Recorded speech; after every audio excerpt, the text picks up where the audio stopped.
Hello everyone, it's Keir from Eidos. I'm over here on holiday in the US and I've popped into Crystal Dynamics and I've got some questions here from TombRaiderForums.com and they're going to be answered for you by Eric Lindstrom, who's the creative director on Underworld, and Alex Jones, who's the project producer. So without further ado, here's the first question, and this comes from pen_OTH_fan, and he wants to know, how long have you been working on this game? Is it since you finished Legend or even earlier? I was even earlier, actually, because while we were working on Legend, I was already logging things that I wanted to do differently.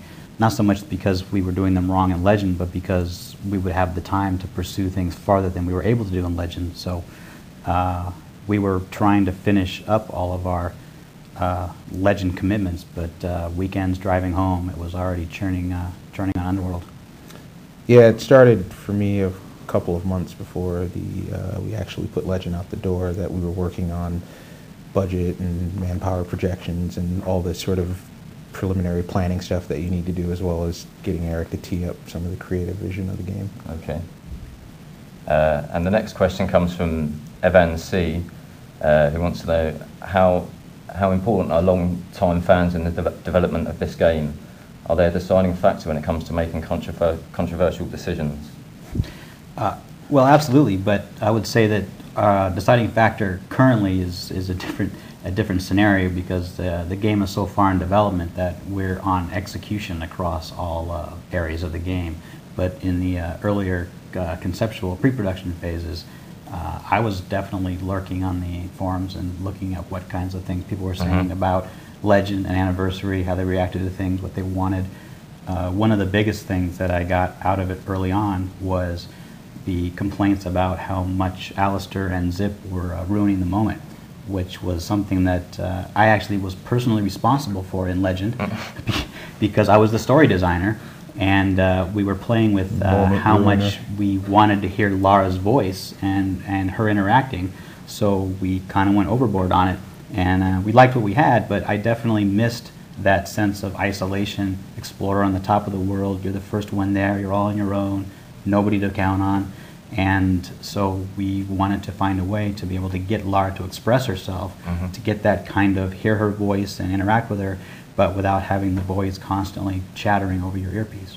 So the sense of isolation is something we can expect in Underworld? Absolutely. Cool. The next question comes from George Croft, and it's quite a tricky one. And he asks, if you could compare Underworld to any classic Tomb Raider game, which would it have most in common with? Which has influenced Underworld the most?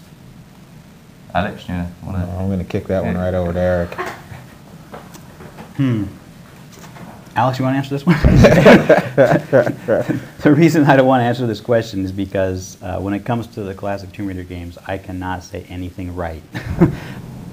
I really enjoyed all the early Tomb Raider games, but we did something pretty different when we started again with Legend, in bringing it into a different audience and a new era of gaming, and that was something that was going to change the landscape of Tomb Raider irrevocably. Some fans didn't like it and still don't, and that's unfortunate.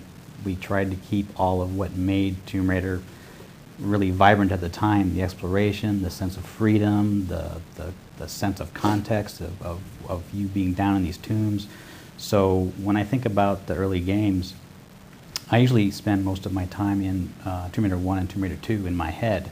But to say that Underworld is most like those, if you showed Tomb Raider 1 and Tomb Raider Underworld to someone who didn't know anything about Tomb Raider, they wouldn't say they're alike.